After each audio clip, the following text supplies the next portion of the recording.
আসসালামু আলাইকুম প্রিয় দর্শক, চ্যানেল আই সংবাদে স্বাগত। আপনাদের সঙ্গে আছি আমি সামির হোসেন। বিস্তারিত সংবাদের শুরুতে জানিয়ে দিচ্ছি ফ্রেশ আটা ময়দা সুজি সংবাদ শিরোনামগুলো। সীমান্তে ভারতের কাঁটাতারের বেড়া নির্মাণ বিজিবি ও জনগণের প্রতিরোধে বন্ধ। দুই দেশের মধ্যে বোঝাপড়া রয়েছে বলে প্রণয় ভার্মার মন্তব্য।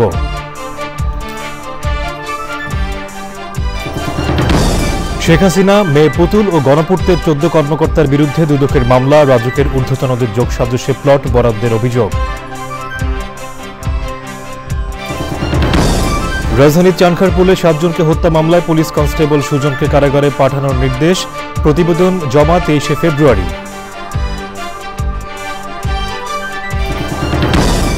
যুক্তরাজ্যের দ্য লন্ডন ক্লিনিকে চিকিৎসাধীন খালেদা জিয়ার স্বাস্থ্যের অবস্থা স্থিতিশীল। পরীক্ষার রিপোর্ট পাওয়ার পর চিকিৎসা নির্ধারণ।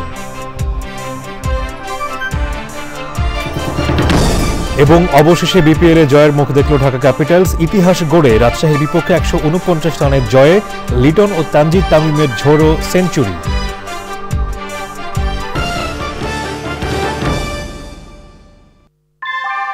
আমরা তৈরি করি বিশ্বমানের জার্মান প্রযুক্তির ভূমিকম্প সহনশীল থার্মেক্স রড, যা আপনার স্থাপনাকে নিরাপদ রাখে প্রজন্ম থেকে প্রজন্ম। সালাম স্টিল, মোস্ট ডিউরেবল স্টিল। সংবাদ শিরোনামগুলো জানাচ্ছিলাম। এখনকার সংবাদ আয়োজন একই সঙ্গে চ্যানেল আইয়ের ইউটিউব চ্যানেল এবং চ্যানেল আইয়ের ওটিটি প্ল্যাটফর্ম আই স্ক্রিনে লাইভ স্ট্রিম হচ্ছে। এবার বিস্তারিত।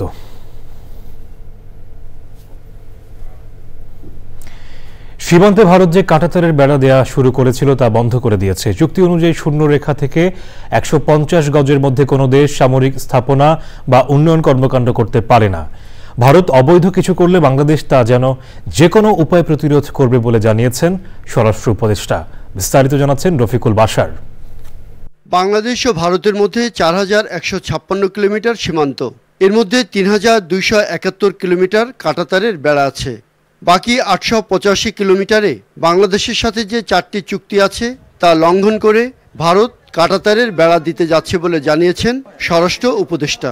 বাংলাদেশ ভারত সীমান্ত নিয়ে সচিবালয়ে সেনা, বিজিবি, পুলিশ সহ বিভিন্ন আইনশৃঙ্খলা বাহিনীর সাথে বৈঠক শেষে উপদেষ্টা সাংবাদিকদের বলেন, বিজিবি ও সীমান্তের জনগণের প্রতিরোধে তারা পিছু হটে। বিজিবির সাথে আমাদের জনগণ খুব শক্ত অবস্থান নেওয়ায় এরা কিন্তু অন্যান্য জায়গা থেকে কাজ তারা বন্ধ করতে বাধ্য হয়েছে।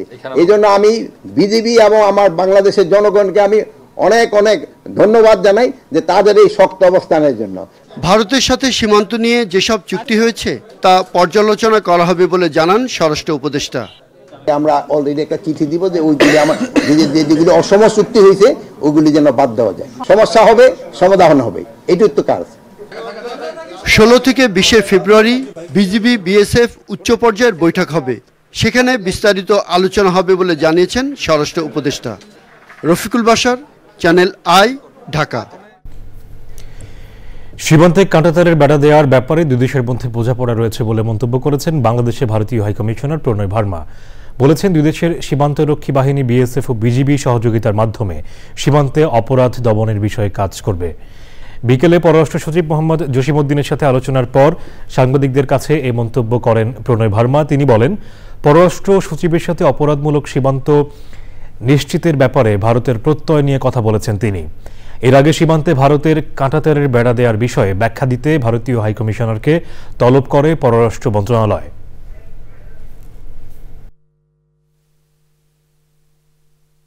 To discuss India's commitment to ensuring a crime-free border, effectively addressing the challenges of smuggling, movement of criminals and trafficking. We have an understanding with regard to fencing the border for security. Our two border guarding forces, BSF and BGB, have been in communication in this regard. We expect that understandings will be implemented and that there will be a cooperative approach to combating crime. গত 5 মাসে দেশে রাজস্ব ঘাটতি হয়েছে 42,000 কোটি টাকা। এমন তথ্য দিয়ে প্রধান উপদেষ্টার প্রেস উইং বলছে, বিশ্বে বাংলাদেশ একমাত্র দেশ যেখানে মানুষ কর কম দেয়। সব দিক বিবেচনায় এনে সরকার ভ্যাট বৃদ্ধির চিন্তা করছে। রাজধানীর ফরেন সার্ভিস একাডেমিতে প্রধান উপদেষ্টার প্রেস উইংয়ের নিয়মিত সংবাদ সম্মেলনে এইসব তথ্য দেয়া হয়। প্রেস সচিব শফিকুল আলম বলেন, নাগরিকের কাছ থেকে পাওয়া অর্থ দেশের উন্নয়নে ব্যয় করা হয়।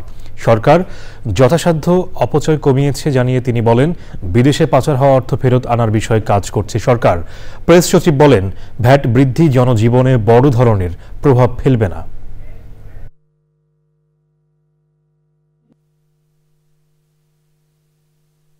এই বছর 5 মাসে আমাদের রেভিনিউ শর্টফল হয়েছে 42,000 কোটি টাকা।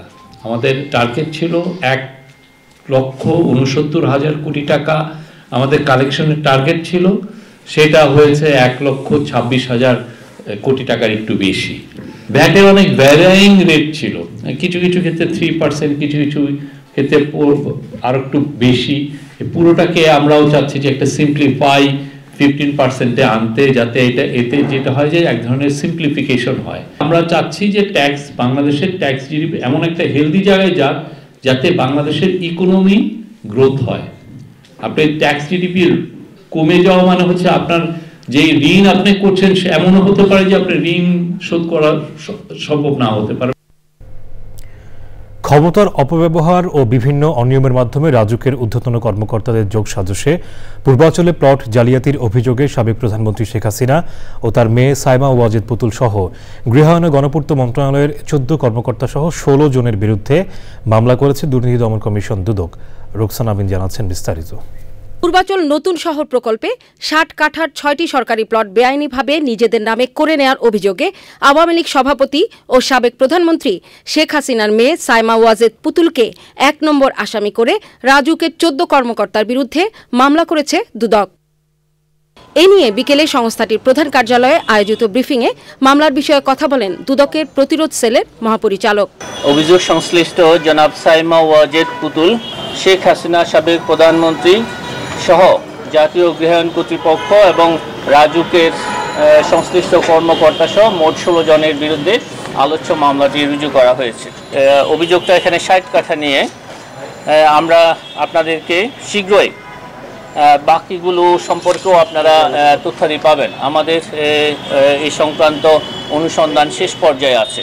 এরই মধ্যে সাবেক প্রধানমন্ত্রী শেখ হাসিনা সহ তার পরিবারের 6 সদস্যের নামে পূর্বাচল নতুন শহরে 60 কাঠার প্লট বরাদ্দ নেয়ার ক্ষেত্রে অনিয়ম, দুর্নীতি ও ক্ষমতার অপব্যবহারের প্রমাণ পেয়েছে দুদক। প্লট বরাদ্দের সাথে যেই পর্যায়ের কর্মকর্তা এবং যেই বেনিফিশিয়ারি যারা আছেন সকলকে এখানে অন্তর্ভুক্ত করা হয়েছে। এছাড়া তদন্তকালে যদি তদন্তকারী কর্মকর্তা মনে করেন এখানে আরও কারো সম্পৃক্ততা আছে বা আরও সম্পৃক্ততা তিনি পান, তাহলে তাদেরকেও এই মামলায় অন্তর্ভুক্ত করা হবে। গত 27 ডিসেম্বর শেখ হাসিনা সহ তার পরিবারের 6 সদস্যের বিরুদ্ধে পূর্বাচলে প্লট বরাদ্দে অনিয়মের অভিযোগ অনুসন্ধানের সিদ্ধান্ত নেয় দুদক। এর বাইরে সাবেক প্রধানমন্ত্রী ও তার ছেলে সজীব ওয়াজেদ জয়ের বিরুদ্ধে $300 মিলিয়ন বিদেশে পাচারের অভিযোগের অনুসন্ধান চলছে। রোকসানা আমিন, চ্যানেল আই, ঢাকা। বৈষম্য বিরোধী ছাত্র জনতার আন্দোলনের সময় রাজধানীর চানখারপুলে 7 জনকে গুলি করে হত্যার ঘটনায় করা মামলায় পুলিশ কনস্টেবল সুজন হোসেনকে গ্রেপ্তার দেখিয়ে কারাগারে পাঠানোর নির্দেশ দিয়েছেন আন্তর্জাতিক অপরাধ ট্রাইব্যুনাল। একই সাথে 23শে ফেব্রুয়ারি এই মামলার তদন্ত প্রতিবেদন দাখিলের দিন ঠিক করেন আদালত। প্রসিকিউশন বলেছে, ওই ঘটনায় আরও যারা জড়িত তাদের চিহ্নিত করে আইনের আওতায় আনা হবে। মাজারুল হক মান্নার রিপোর্টে বিস্তারিত। বৈষম্য বিরোধী ছাত্র জনতার আন্দোলনের সময় এপিবিএনে কর্মরত সুজন হোসেনকে উত্তরা থেকে চানখারপুলে নিয়ে আসা হয়। 5ই আগস্ট বেলা 11টায় বোরহানউদ্দিন কলেজের পাশে কখনো দাঁড়িয়ে কখনো শুয়ে নির্বিচারে গুলি করতে দেখা যায় তাকে। সেই ভিডিও পরে সামাজিক যোগাযোগ মাধ্যমে ছড়িয়ে পড়ে। এর পরিপ্রেক্ষিতে প্রসিকিউশন আবেদন করলে আদেশ দেন আন্তর্জাতিক অপরাধ ট্রাইব্যুনাল। কনস্টেবল সুজন হাজির হয়েছে এবং ট্রাইব্যুনাল তাকে কারাগারে পাঠানোর নির্দেশ দিয়েছেন। প্রাথমিকভাবে সুজন হোসেনকে সেদিন অত্যন্ত অ্যারোগ্যান্ট, অত্যন্ত উৎফুল্লচিত্ত মনে হয়েছিল, তাকে গ্রেপ্তার করা হয়েছে। প্রসিকিউশন জানিয়েছে অন্য অভিযুক্তদের বিষয়ে পদক্ষেপ নিচ্ছেন তারা। আমরা বাকিদেরকে আইডেন্টিফাই করার চেষ্টা করছি এবং ভিডিওটা আমাদের কাছে সংরক্ষিত আছে। শিগগিরই আমরা আইডেন্টিফাই করার পরে আইও রিপোর্টের প্রেক্ষিতে আইও এই কাজটা চালাচ্ছেন, চেষ্টা করছেন। গ্রেপ্তারের পিটিশন আমাদেরকে দিলে আমরা তখন এটাকে সংস্কারের পর পুরনো হাইকোর্ট ভবনে আন্তর্জাতিক অপরাধ ট্রাইব্যুনালে জুলাই আগস্ট গণহত্যার বিচারিক কার্যক্রম শুরু হলো। মাজহরক মান্না, চ্যানেল আই, ঢাকা। জুলাই গণ আন্দোলনে আহতরা এবং নিহতদের পরিবার যথাযথ চিকিৎসা ও পুনর্বাসন সহযোগিতা পাচ্ছে না বলে আবারও অভিযোগ উঠেছে। জাতীয় প্রেসক্লাবের সামনে মানববন্ধনে আহতরা ও নিহতদের পরিবার দাবি করেছে জুলাই ফাউন্ডেশন থেকে তাদের কেউ কেউ মাত্র 1 লাখ টাকা পেয়েছেন। মানববন্ধনে সংহতি প্রকাশ করে বিশেষজনেরা বলেন, যাদের রক্ত ও জীবনের উপর সরকার দাঁড়িয়ে, তাদের প্রতি কোনো অবহেলা সহ্য করা হবে না। মাসরুর শাকিলের রিপোর্ট। জুলাই আগস্ট গণঅভ্যুত্থানে সম্মুখ সারির আহতদের ব্যানারে মানববন্ধন করেন শতাধিক আহত ব্যক্তি। অংশ নেন নিহতদের পরিবারের সদস্যরাও। মানববন্ধনে আহতরা বলেন, অর্থের অভাবে তারা ঠিকমতো চিকিৎসা করাতে পারছেন না, হাসপাতালে ভালো খাবার পাচ্ছেন না। নিহতদের পরিবারের সদস্যদের এখনও শুধু আশ্বাসই মিলেছে। আওয়ামী লীগের গুন্ডারা আমার ছেলেকে পেটের মধ্যে রামদা দিয়ে কোপ দিছে, মাথায় আঘাত করছে, তারপর ডান পায়ে কোপ দিছে। পরে ছাত্ররা ওকে কর্মীটোলা হসপিটালে নিয়ে যায়, কিন্তু আমরা এখন পর্যন্ত কোনো সহযোগিতা পাইনি। শহীদ জুলাই ফাউন্ডেশন থেকে 1 লাখ টাকা পেয়েছি, আর এই 5 মাসের ভিতরে আর কোনো সাহায্য সহযোগিতা আমরা পাইনি। ফোন দিয়ে কোনো খোঁজখবর নেয়নি। এখন গাড়ি মারি চালাতে পারি না, আমার হাঁটতে পারে সমস্যা হয়, বা কোনো কাজকর্ম করতে গেলে সমস্যা, আমার মেরুদণ্ডের হাড়ে ব্যথা করে। মানববন্ধনে সংহতি প্রকাশ করেন গণ অধিকার পরিষদের সভাপতি, আন্তর্জাতিক খ্যাতিসম্পন্ন আলোকচিত্রী শহীদুল আলম সহ বিশিষ্টজনেরা। এই রিকশাওয়ালা আহত হয়েছেন, যে কাতরাচ্ছেন হাসপাতালে, তার পরিবার কোথার থেকে এতগুলি ফর্ম পূরণ করে, এখান থেকে স্থির স্বাক্ষর জোগাড় করে, ওখান থেকে সই জোগাড় করে সেই কাগজ জমা দেবেন, আমি বুঝি না, আমার জন্য বোধগম্য না। এই 5.5 মাসেও কেন আহতদের এখনো চিকিৎসার জন্য এর কাছে যেতে হবে, ওর কাছে যেতে হবে, নিহত কিংবা আহতদের সহযোগিতার জন্য দাঁড়ে দাঁড়ে ঘুরতে হবে। মানববন্ধন থেকে 1 সপ্তাহের মধ্যে আহত ও নিহতদের চূড়ান্ত তালিকা প্রকাশ, কার্ড প্রদান, সুচিকিৎসা এবং মাসিক সম্মানী সহ 9 দফা দাবি করা হয়। Masrur Shakil, channel I, Dhaka. London ক্লিনিকে কয়েকজন বিশেষজ্ঞের তত্ত্বাবধানে চলছে বিএনপি চেয়ারপারসন ও সাবেক প্রধানমন্ত্রী বেগম খালেদা জিয়ার চিকিৎসা। বেগম জিয়ার ব্যক্তিগত চিকিৎসক AZM জাহিদ হোসেন জানিয়েছেন, আরও কিছু টেস্টের রিপোর্ট পাওয়া গেলে কোন ধরনের চিকিৎসা হবে সে ব্যাপারে সিদ্ধান্ত নেওয়া যাবে। তবে সাবেক প্রধানমন্ত্রীর অবস্থা এখন অনেকটাই স্থিতিশীল। ছেলে, পুত্রবধূ আর নাতি নাতনিদের পেয়ে মানসিকভাবে আগের থেকে অনেক ভালো অবস্থায় আছেন খালেদা জিয়া। লন্ডন থেকে শাহ এমি হোসেন ও বার্মিংহাম থেকে আব্দুল আহাদ সুমনের পাঠানো তথ্য ভিডিও চিত্র নিয়ে দেখুন রাহুল রায়ের রিপোর্ট। 8 ডিসেম্বর উন্নত চিকিৎসার জন্য লন্ডন ক্লিনিকে ভর্তি হওয়ার পর থেকেই বিএনপি চেয়ারপারসন ও সাবেক প্রধানমন্ত্রী বেগম খালেদা জিয়ার সঙ্গে আছেন তার ছেলে, বিএনপির ভারপ্রাপ্ত চেয়ারম্যান তারেক রহমান ও পুত্রবধূ জোবাইদা রহমান। শুধু ছেলে আর পুত্রবধূ নয়, নাতনিরাও থাকছেন দাদির সঙ্গে। আর এতেই মানসিকভাবে অনেকটাই চাঙ্গা সাবেক প্রধানমন্ত্রী। মরহুম আরাফাত রহমান, কোকর সহধর্মিনী, সৈয়দা শামেলা রহমান সহ ওনার যে 3 নাতনি আছে, অর্থাৎ জায়মা রহমান, জাহিয়া রহমান এবং জাফিয়া রহমান, ওনারা যেহেতু আসেন, কাজে দীর্ঘদিন পরে তাদের যে ফ্যামিলির, অর্থাৎ মানসিকভাবে ম্যাডামকে একটু সুস্থ থাকার যে পরিবেশ, সে অবস্থাটা সৃষ্টি হয়েছে। বাংলাদেশে যে অবস্থায় ছিলেন তার চেয়ে বেশি অনেকটা সুস্থ আছেন এবং উৎফুল্ল আছেন। AZM জাহিদ হোসেন জানিয়েছেন, বাংলাদেশের চিকিৎসকদের সঙ্গে পরামর্শ করে বেগম জিয়ার চিকিৎসা করছেন লন্ডন ক্লিনিকের বিশেষজ্ঞরা। জেনিফার ক্রস অন্যতম, যিনি একজন নেফ্রোলজিস্ট, এবং ডক্টর প্রফেসর রডসন, উনি একজন কার্ডিওলজিস্ট, এবং এখানে আমাদের গোল্ডস্টোন ইজ ইন্টেন্সিভিস্ট। এছাড়াও ওরা যাকে প্রয়োজন ওই সে সমস্ত ডাক্তার সাহেবরা দেখতেছেন এবং দেখার পর বিভিন্ন পরীক্ষা অ্যাডভাইস করেছেন। পরীক্ষা নিরীক্ষার পরবর্তীতে ওনার চিকিৎসার মধ্যে গতকাল বিকেল থেকে কিছু পরিবর্তন আনা হয়েছে। যুক্তরাজ্য বিএনপির নেতারা সার্বক্ষণিক হাসপাতালে থাকছেন, আপডেট জানাচ্ছেন সাংবাদিকদের। ভারপ্রাপ্ত চেয়ারম্যান সাহেব যত সময় থাকবেন এবং উনি ম্যাডাম বেডে যাওয়ার আগ পর্যন্ত আমরা বাইরে এবং ভিতরে আমরা সবাই আমরা লুক আফটার করছি। চিকিৎসকরা জানিয়েছেন চিকিৎসার জন্য যুক্তরাষ্ট্র কিংবা অন্য কোনো দেশে যেতে হবে নাকি লন্ডন ক্লিনিকেই চিকিৎসা চলবে তা সবগুলো রিপোর্ট পাওয়ার পরেই বোঝা যাবে। রাহুল রায়, চ্যানেল আই, ঢাকা। দেশের বর্তমান পরিস্থিতির নানা বিষয় নিয়ে গুলশানে বিএনপির চেয়ারপারসনের কার্যালয়ে ইউরোপীয় ইউনিয়নের রাষ্ট্রদূত মাইকেল মিলারের সঙ্গে সৌজন্য সাক্ষাৎ করেছেন বিএনপি মহাসচিব মির্জা ফখরুল ইসলাম আলমগীর সহ বিএনপির সিনিয়র নেতারা। সাক্ষাৎ শেষে বিএনপির স্থায়ী কমিটির সদস্য আমির খসরু মাহমুদ চৌধুরী বলেছেন, অগণতান্ত্রিকভাবে দেশ বেশি দিন চলতে পারে না, গণতন্ত্র ফেরাতে 2025 সালে নির্বাচন চায় বিএনপি।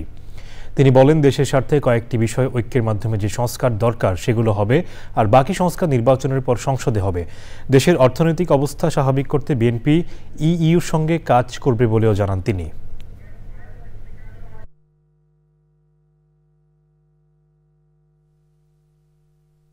অগণতান্ত্রিক সরকারের রাজনৈতিক ওয়েট থাকে না, মোবিলাইজেশন প্রসেস থাকে না, জনগণের সাথে সংশ্লিষ্টতা থাকে না এবং জনগণের ফিডব্যাক পাওয়া যায় না। সুতরাং একটি গণতান্ত্রিক প্রক্রিয়া যত তাড়াতাড়ি ফিরে যাওয়া সম্ভব সেদিকে আমরা জোর দিয়েছি। যে কয়টি বিষয়ে আমরা ঐক্যমতে যেতে পারবো সেগুলো ইমিডিয়েটলি করা যেতে পারে, সেগুলোর জন্য সময় নেওয়ার কোনো কারণ নাই। আর যেগুলোতে ঐক্যমত হবে না সেগুলো আগামী দিনে নির্বাচনে প্রত্যেকটি দল জনগণের কাছে নিয়ে যাবে, তাদের যে ম্যান্ডেট, তাদের যে প্রোগ্রাম নিয়ে যাবে, জনগণ ম্যান্ডেট নিয়ে আগামী সংসদে সেগুলো পেশ করা হবে। রাজধানীর এলিফ্যান্ট রোডে ব্যবসায়ীকে কুপিয়ে জখম করার ঘটনায় জড়িতদের দৃষ্টান্তমূলক শাস্তির আওতায় আনার হুঁশিয়ারি দিয়েছেন স্থানীয় সরকার, পল্লী উন্নয়ন ও সমবায় উপদেষ্টা আসিফ মাহমুদ সজীব ভূঁইয়া। তিনি বলেন, চাঁদাবাজদের ব্যাপারে কঠোর অবস্থানে অন্তর্বর্তী সরকার, তবে নিরাপত্তা শঙ্কার কথা জানিয়েছেন ব্যবসায়ীরা। এই ঘটনায় 2 জনকে গ্রেপ্তার করেছে পুলিশ। শহীদুল রাজুর রিপোর্ট।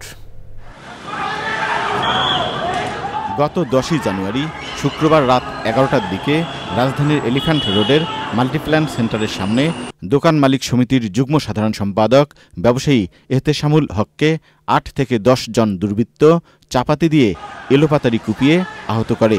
এ সময় আর এক ব্যবসায়ী ওয়াহিদুল হাসানের ওপরও হামলা চালায় সন্ত্রাসীরা। ব্যবসায়ী নেতাদের অভিযোগ, চাঁদা না দেওয়ায় ইমন গ্রুপের সন্ত্রাসীরা এই হামলা চালিয়েছে। এটা মার্কেট কেন্দ্রিক একটা দ্বন্দ্ব, চাঁদাবাজিরও একটা ব্যাপার আছে এখানে। ইন্টারনেট, পানির ব্যবসা, তারপর দোকানের বিভিন্ন রকম ব্যবসা থাকে। এরা চাচ্ছে এককভাবে এগুলো নিয়ন্ত্রণ করতে। আমরা দেখি নিউ মার্কেট, ধানমন্ডি, এই এলিফ্যান্ট রোড, এই এলাকাটা চাঁদাবাজির শীর্ষে একজন শীর্ষ সন্ত্রাসী আছে।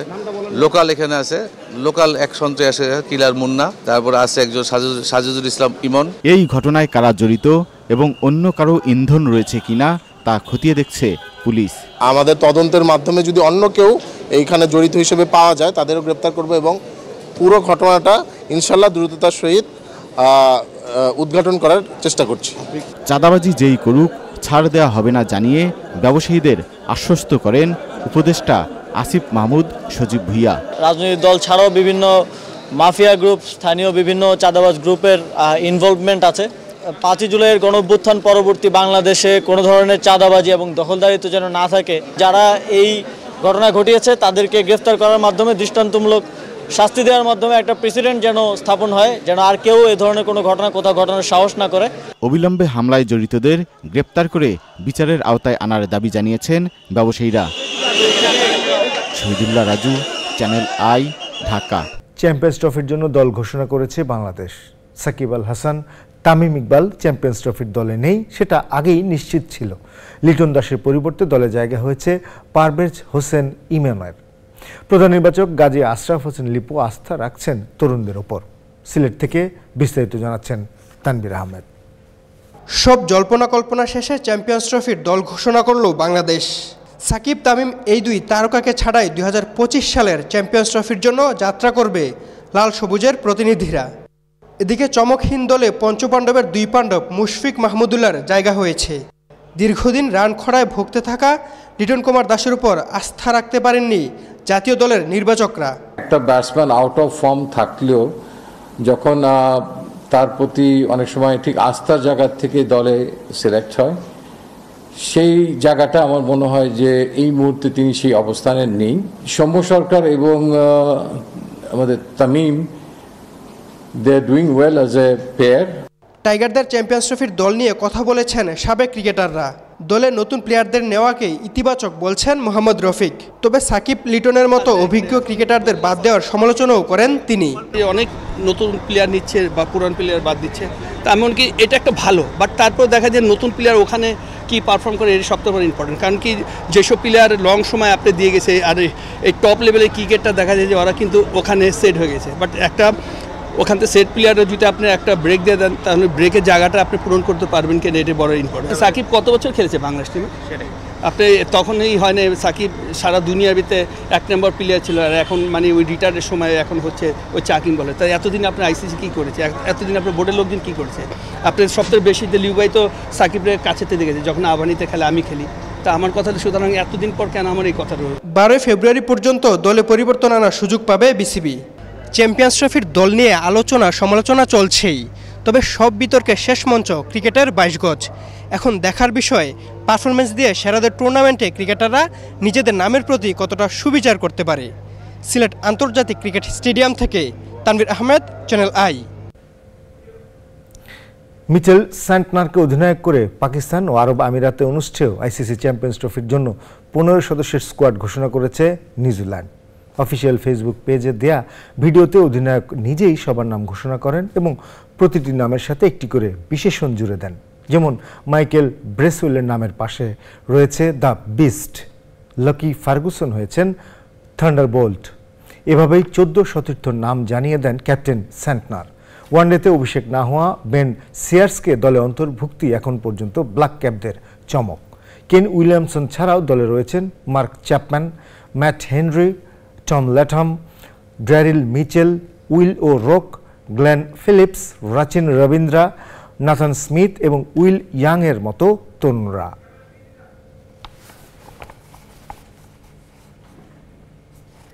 দর্শক, চ্যাম্পিয়ন্স ট্রফির খবর দিয়ে শেষ করব আজকের আই স্পোর্টস। ফিরে যাচ্ছি সামিরের কাছে।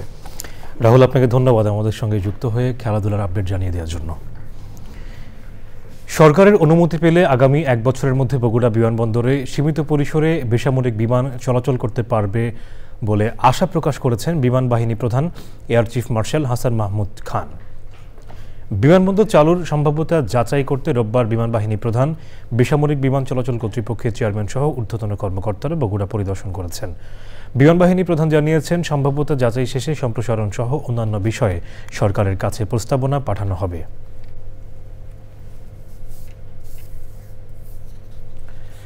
সংবাদের রিপোর্ট জানিয়েছি বিরতি, আর বিরতির পর জানিয়ে ফিরছি।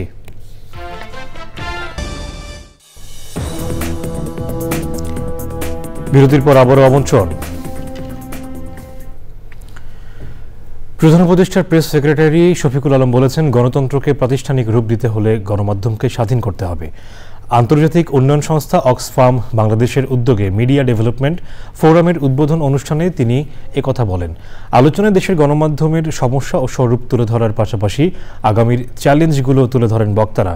এই ফোরামের মাধ্যমে সাংবাদিক ও উন্নয়ন কর্মীদের মধ্যে সংযোগ স্থাপন, পেশাগত দক্ষতা উন্নয়নের প্রশিক্ষণের আয়োজন ও তথ্য ভাণ্ডার করার কথা জানানো হয়। উদ্বোধনী অনুষ্ঠানে লোগো উন্মোচন করা হয়। এ সময় অক্সফাম বাংলাদেশের কান্ট্রি ডিরেক্টর আশিস ডামেল ছাড়াও ঢাকায় নিযুক্ত সুইডেনের রাষ্ট্রদূত নিকোলাস উইক্স, বাংলাদেশে কানাডিয়ান হাইকমিশনের ফার্স্ট সেক্রেটারি জো ম্যাকিনটস, পিআইবির মহাপরিচালক ফারুক ওয়াসিফ সহ অন্যরা বক্তব্য রাখেন। We think this is the right time, since we are in a democratic transition, this is the right time to ask questions. And now you can say, do we have the right kind of atmosphere to ask questions?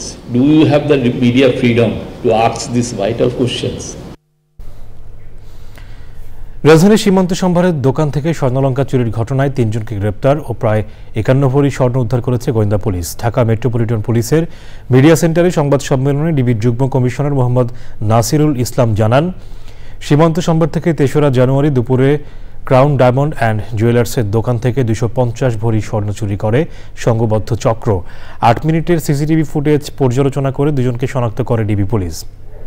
পরে 9 জানুয়ারি থেকে 12 জানুয়ারি পর্যন্ত দেশের বিভিন্ন স্থানে অভিযান চালিয়ে কক্সবাজার থেকে চট্টগ্রাম আসার পথে একজনকে এবং আরও পরে 2 জনকে গ্রেপ্তার করে গোয়েন্দা পুলিশ। তাদের দেওয়া তথ্য অনুযায়ী কুমিল্লা থেকে 50 ভরি 8 আনা স্বর্ণ উদ্ধার করা হয়। শোরুমের কর্মচারী তারা যখন নামাজে যায় শাটারটা টেনে তালাবদ্ধ করে রেখে যায়, তখন একটি সংঘবদ্ধ চোর দল সেখানে এসে তালা কেটে চুরির ঘটনাটি সংঘটন করে। ভিডিও ফুটেজ পর্যালোচনায় আমরা দেখতে পাই এক অভিনব পদ্ধতিতে শোরুমের শাটার কেটে ভিতরে প্রবেশ করে মাত্র 8 মিনিটের মধ্যে স্বর্ণালঙ্কার সহ সংঘবদ্ধ চোরাই দল পালিয়ে যায়। অভিযান চলাকালীন কক্সবাজার হতে চট্টগ্রামে আসার পথে মোহাম্মদ রুবেল 28 নামে একজনকে গ্রেপ্তার করা হয়। বাংলাদেশ সংবাদ সংস্থা বাসসের সাবেক প্রধান সম্পাদক আমিনুল ইসলাম বেদু মারা গেছেন। ইন্না লিল্লাহি ওয়া ইন্না ইলাইহি রাজিউন। সকালে তিনি মৃত্যুবরণ করেন। তার বয়স হয়েছিল 84 বছর। বুধবার জোহরের পর উত্তরা 3 নম্বর সেক্টর মসজিদে তার জানাজার নামাজ হবে। আমিনুল ইসলাম বেদু সাহিত্য পত্রিকা সাম্প্রতিকের প্রতিষ্ঠাতা সম্পাদক ও বাংলা একাডেমির আজীবন সদস্য ছিলেন। তিনি চ্যানেল আইয়ের GM production and event management আকা রেজা গালিবের বাবা। আমিনুল ইসলাম তার মরদেহ চিকিৎসা বিজ্ঞানের গবেষণার জন্য ঢাকা মেডিকেল কলেজে দান করেছেন। এবার নিটল টাটা আন্তর্জাতিক সংবাদ।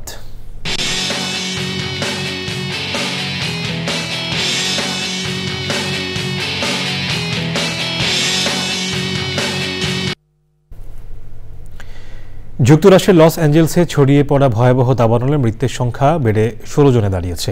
ক্ষতিগ্রস্ত হয়েছে 12,000-এর বেশি ঘরবাড়ি ও স্থাপনা। এই সপ্তাহের শুরুতে আবারও তীব্র বাতাস বয়ে যেতে পারে, তাতে দাবানল আরও ছড়িয়ে পড়ার আশঙ্কা করছেন আবহাওয়া অফিসের কর্মকর্তারা।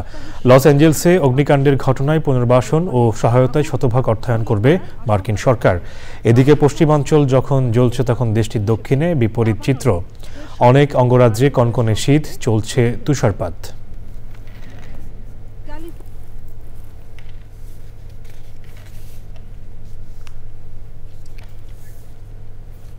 সমাজ স্লোগানকে সামনে রেখে শুরু হলো ঢাকা আন্তর্জাতিক চলচ্চিত্র উৎসব 2025। রেইনবো চলচ্চিত্র সংসদের এই আয়োজনে 9টি বিভাগে প্রদর্শন করা হচ্ছে বাংলাদেশ সহ 75টি দেশের 220টি চলচ্চিত্র। আয়োজনের দ্বিতীয় দিন সন্ধ্যায় জাতীয় জাদুঘরে প্রদর্শিত হয় ইমপ্রেস টেলিফিল্মের চলচ্চিত্র রক্তজবা। উৎসব পরিদর্শন করতে আসেন সংস্কৃতি উপদেষ্টা মোস্তফা সরওয়ার ফারুকী। আলাপচারিতায় উৎসবের ভেন্যু, প্রজেকশন ও সাউন্ড সিস্টেম উন্নত করার পরিকল্পনা চলছে বলে জানান তিনি। দেশের একটা দায়িত্ব পড়েছে, আমরা কিছুদিনের জন্য সেই কাজটা করতে এসেছি। রিগার্ডিং এই যে ফেস্টিভ্যালের পার্মানেন্ট ভেন্যু, এইটা যেমন একটা ইস্যু, এই ফেস্টিভ্যালের প্রজেকশন সিস্টেম ভালো করা এটা একটা মেজর ইস্যু। এখন এবার আমরা 4K প্রজেকশন দেখতে পাচ্ছি, ফলে ইমেজ কোয়ালিটি ভালো, সাউন্ডটাকেও ভালো করতে হবে। এই ফেস্টিভ্যালটাকে যেমন আমাদের সাপোর্ট করতে হবে, পাশাপাশি আমি মনে করি সরকারের তহবিলে বাংলাদেশে একটা ফ্ল্যাগশিপ ফিল্ম ফেস্টিভ্যাল হওয়া প্রয়োজন। সংস্কৃতি উপদেষ্টা জানান, বিশ্বের বিভিন্ন দেশের মতো কক্সবাজারকে কেন্দ্র করে কালচারাল হাব গড়ে তোলার পরিকল্পনা রয়েছে। Cox's Bazar should B a cultural hub. আপনি কানের কথা বলেন, কান কিন্তু একটা বিচ সিটি, ওই বিচকে কেন্দ্র করে কিন্তু তারা একটা হাব বানিয়েছে, রাইট? আমরা এখন পর্যন্ত সেটা করতে পারিনি অথবা ভাবিনি, কিন্তু আমি মনে করি যে আমাদের সেটা করা উচিত। আমাদের সরকারের সেটা চিন্তা আছে। ইতিমধ্যে আমি নিজেও কক্সবাজার ঘুরে এসেছি গত 2 দিন আগে। এটা একদিনে হবে না, কিন্তু আই এম শিওর কক্সবাজারের দিকে আমরা নজর দেব। কক্সবাজার কালচারাল হাব হতে হবে। সকালে ঢাকা ক্লাবে উৎসবের দ্বিতীয় দিনের আয়োজন একাদশ আন্তর্জাতিক উইমেন ফিল্ম মেকার কনফারেন্সে নারী নির্মাতাদের চলচ্চিত্র নিয়ে আলোচনা করেন বিশিষ্টজনেরা। Sultana Himu, channel I, Dhaka. এবারে কৃষি সংবাদ।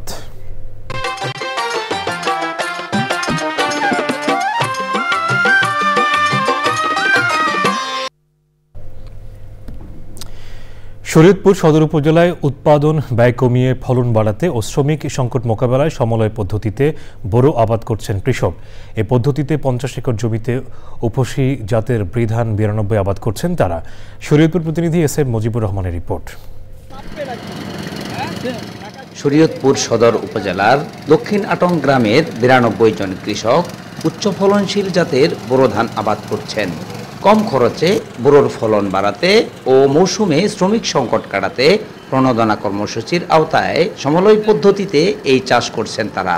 লেবার দিয়ে ধান লাগাইতে হইলে আমাদের 15 দিন সময় লেগে যায়, আর এই একটা মেশিনে 8 একর জমি পর্যন্ত লাগাইতে পারে একদিনের ভিতরে। একসাথে ধানগুলি মেশিনে লাগাইতে পারি, একসাথে আবার ধানগুলি মেশিন দিয়ে কাটতে পারলে তাইলে আমরা ঝড় বৃষ্টি থেকে রক্ষা পাবো, তাহলে আমাদের ফসলগুলি ঘরে নিতে সুবিধা হবে। সমন্বিতভাবে একই জাতের ধান আবাদের ফলে যেমন পোকা দমন সহজ, তেমনি দ্রুত ফসল ঘরে তুলতে পারেন কৃষক। সমলয় অর্থ হলো একই সাথে আমরা একই জাত চাষ করব, তাহলে হবে কি এই একই সাথে বড় হবে, একই সাথে ফুল আসবে, একই সাথে দানা গঠন হবে, একই সাথে কর্তন করা হবে। এতে করে হবে কি রোগ পোকামাকড় এগুলো নিয়ন্ত্রণ খুব সুবিধা হয়। ধানের ফলন বাড়াতে যান্ত্রিক প্রক্রিয়ায় কৃষি কাজ করার উপর জোর দিয়েছেন জেলা প্রশাসক। সবাই আধুনিক প্রযুক্তিকে কাজে লাগান কৃষি সেক্টরে, তাহলেই কিন্তু যথাসময়ে আপনারা সর্বোচ্চ ফসলটা আপনারা উৎপাদন করতে পারবেন এবং আপনারা আর্থিকভাবে লাভবান হবেন। যান্ত্রিকীকরণের মাধ্যমে কৃষি উৎপাদন বাড়াতে কাজ করে যাচ্ছে কৃষি সম্প্রসারণ অধিদপ্তর। শরীয়তপুর থেকে SM Mujibur Rahman, channel I. এবারে প্রকৃতি সংবাদ।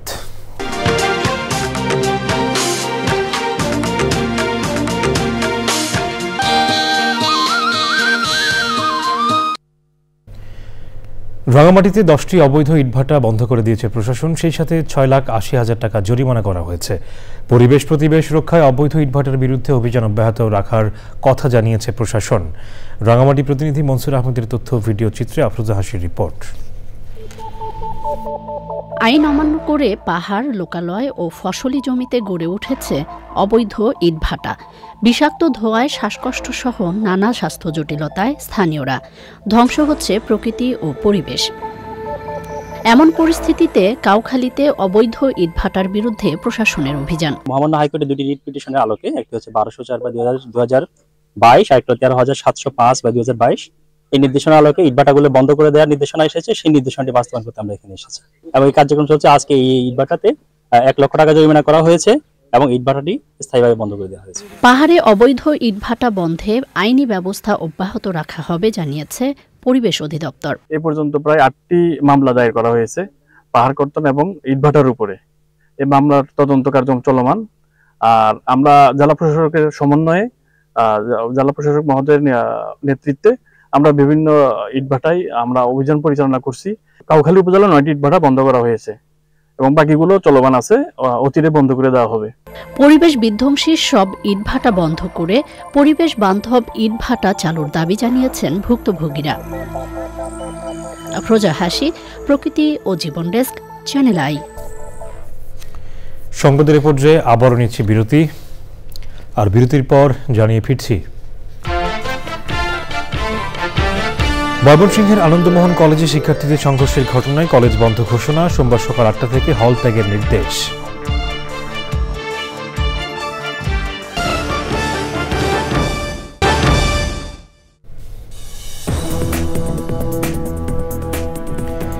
বিরতির পর আবারও আমন্ত্রণ।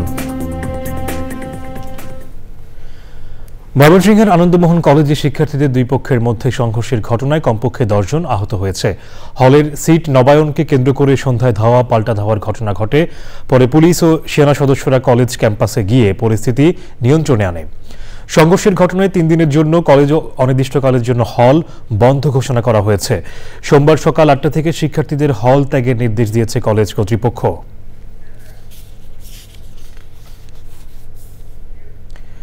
প্রয়োজনীয় সংস্কার করেও এবছরের মধ্যেই জাতীয় নির্বাচন সম্ভব মতামত দিয়েছেন নাগরিক ঐক্যের সভাপতি মাহমুদুর রহমান মান্না।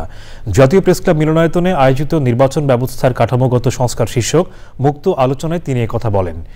অনুষ্ঠানে সুপ্রিম কোর্টের আইনজীবী ডক্টর হেলাল উদ্দিন, অবসরপ্রাপ্ত কর্নেল হাসিনুর রহমান বীর প্রতীক, কর্নেল ফেরদৌস আজিজ সহ অন্যরা বক্তৃতা করেন। তাবলিগ জামাতের বৈষম্য নিরসনের দাবিতে সচেতন ছাত্র সমাজের ব্যানারে রংপুরে সংবাদ সম্মেলন করেছে শিক্ষার্থীরা। বেগম রোকেয়া বিশ্ববিদ্যালয়ের সামনে সংবাদ সম্মেলনে অন্তর্বর্তী সরকারের কাছে 3 দফা প্রস্তাবনা রাখেন আয়োজকরা। কাকরাইল মসজিদ, টঙ্গীর ময়দান ও প্রতিটি মসজিদে উভয় পক্ষই যেন তাবলিগের কার্যক্রম পরিচালনা করতে পারে তা নিশ্চিত করার আহ্বান জানানো হয়। সাম্প্রদায়িক সম্প্রীতি ও শান্তি শৃঙ্খলা বজায় রাখার স্বার্থে উভয় পক্ষকে উস্কানিমূলক কাজ থেকে বিরত থাকতেও অনুরোধ জানান তারা বলেন, তাবলিগ জামাতের সাদপন্থী ও জুবাইরপন্থী গ্রুপের মধ্যে এক গ্রুপের ওপর বৈষম্য করা হচ্ছে। আগামী 20 জানুয়ারির মধ্যে দাবি বাস্তবায়ন না হলে প্রধান উপদেষ্টার বাসভবনের সামনে অবস্থান কর্মসূচি পালনের হুঁশিয়ারি দেন শিক্ষার্থীরা। বাংলাদেশ ব্যাংকের গভর্নর আহসান এইচ মনসুর জানিয়েছেন, মোবাইলে আর্থিক সেবাদাতা প্রতিষ্ঠান নগদের পরিচালনায় ২৩০০ কোটি টাকার অনিয়ম খুঁজে পাওয়া গেছে। এর মধ্যে ৬০০ কোটি টাকা অতিরিক্ত ই মানি তৈরি হয়েছে। রাজধানীর গুলশানে metropolitan chamber of commerce and industry, MCCI ও পলিসি রিসার্চ ইনস্টিটিউট আয়োজিত digital financial ecosystem bridging the gaps শীর্ষক সেমিনারে তিনি একথা বলেন। সে সময় বিকাশের সিইও কামাল কাদির, মেট্রোপলিটন চেম্বারের সভাপতি কামরান টি রহমান, পলিসি রিসার্চ ইনস্টিটিউটের চেয়ারম্যান ডক্টর জাহিদি সত্তা সহ অন্যরা সে সময় উপস্থিত ছিলেন। ওয়ান টাইম প্লাস্টিক বন্ধ হলে এ খাতে ৬,০০০ শিল্প প্রতিষ্ঠানের বিনিয়োগ ক্ষতিগ্রস্ত হবে বলে আশঙ্কা প্রকাশ করেছে বাংলাদেশ প্লাস্টিক দ্রব্য প্রস্তুতকারক ও রপ্তানিকারক অ্যাসোসিয়েশন BPGMEA। এতে কয়েক লাখ শ্রমিক কর্মচারীর চাকরি হারানোর আশঙ্কা রয়েছে বলেও মনে করছে সংগঠনটি। ওয়ান টাইম প্লাস্টিক বন্ধে সরকারি সিদ্ধান্তের বিষয়ে প্রতিক্রিয়ায় সংবাদ সম্মেলনে একথা জানায় সংগঠনটি। গ্যাসের দাম বৃদ্ধি ও একবার ব্যবহারযোগ্য প্লাস্টিক বন্ধে সরকারি সিদ্ধান্তের বিষয়ে প্রতিক্রিয়া জানাতে এই সংবাদ সম্মেলনের আয়োজন করা হয়। সংবাদ সম্মেলনে ছিলেন BPGMEA সভাপতি সামিম আহমেদ, সাবেক সভাপতি ASM কামাল উদ্দিন ও সভাপতি ফেরদৌস ওয়াহেদ সহ অন্যরা। জাতীয় প্রেস ক্লাবের সামনে এক মানববন্ধনে অংশ নিয়ে বক্তারা বলেন, মুঠোফোনে কথা বলা ও ইন্টারনেট সেবার উপর নতুন করে শুল্ক আরোপের কারণে টেলিযোগাযোগ খাত হুমকির মুখে পড়বে। গ্রাহকের স্বার্থ বিবেচনা না করে এই ধরনের সিদ্ধান্ত মানুষকে ভোগান্তিতে ফেলবে। তাই সরকারকে অবিলম্বে এই সিদ্ধান্ত প্রত্যাহার করতে হবে। মুঠোফোন ও ইন্টারনেট সেবায় নতুন করে শুল্ক আরোপের প্রতিবাদে বাংলাদেশ মুঠোফোন গ্রাহক অ্যাসোসিয়েশন এই মানববন্ধনের আয়োজন করে। মানববন্ধনে ছিলেন বেসিসিএর সাবেক সভাপতি Fahim Masroor, Bangladesh internet governance forum ও IIG সভাপতি আমিনুল হাকিম, মুঠোফোন গ্রাহক অ্যাসোসিয়েশনের সভাপতি মহিউদ্দিন আহমেদ, পাঠাওয়ের প্রধান নির্বাহী কর্মকর্তা ফাহিম আহমেদ সহ অন্যরা। সংবাদের পর্যায়ে আবার নিচ্ছি বিরতি, আর বিরতির পর জানিয়ে ফিরছি।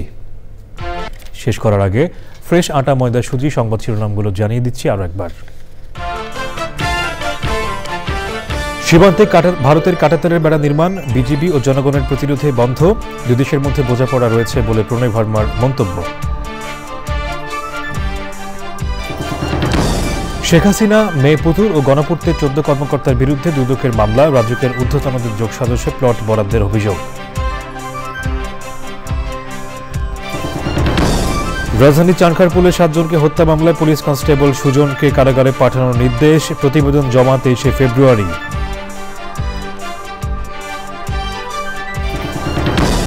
যুক্তরাজ্যের দ্য লন্ডন ক্লিনিকে চিকিৎসাধীন খালেদা জিয়ার স্বাস্থ্যের অবস্থা স্থিতিশীল, পরীক্ষার রিপোর্ট পাওয়ার পর চিকিৎসা নির্ধারণ। এবং অবশেষে বিপিএল এর জয়ের মুখ দেখল ঢাকা ক্যাপিটালস, ইতিহাস গড়ে রাজশাহীর বিপক্ষে 149 রানের জয়ে লিটন ও তানজিদ তামিমের ঝোড়ো সেঞ্চুরি।